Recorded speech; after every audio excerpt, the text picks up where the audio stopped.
Congresswoman Giffords was shot in the head.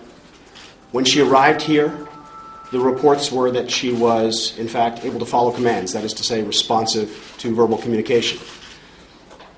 We very quickly got her back to the OR, as you heard, within 38 minutes. And once in the OR, we went through our routine procedure for this kind of injury. And that consisted of controlling the bleeding, which, thank goodness, was not severe or excessive.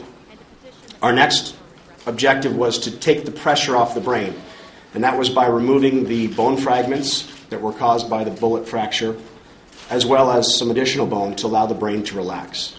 And lastly, we removed any small parts of devitalized brain, and I'm happy to say we didn't have to do a whole lot of that. At that point, she returns to the ICU. Now, I will tell you briefly that when we talk about gunshot wounds to the head, the things that are most concerning to us are if the bullet crosses from one hemisphere to the other, one side to the other, if the bullet crosses through the geometric center of the brain. And I'm happy to say that those were not the case in this instance. And because of that, Congresswoman Giffords is able to communicate with us this morning through following of simple commands. And we're very encouraged by that.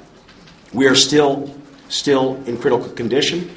Brain swelling at any time can take a turn for the worse, but I am cautiously optimistic. Right now, with the type of surgery, her eyes, she can't open her eyes at this point from mechanical standpoints, and she's also on the ventilator, so she can't speak at this time. It wasn't a little grazing wound through the brain. This was a devastating wound that traveled the entire length of the brain on the left side.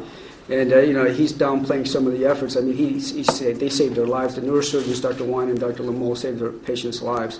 So, with the function that she had before the surgery tells us how much injury the bullet did, but the fact that she had a lot of preservation before surgery is what making this situation as well as it can.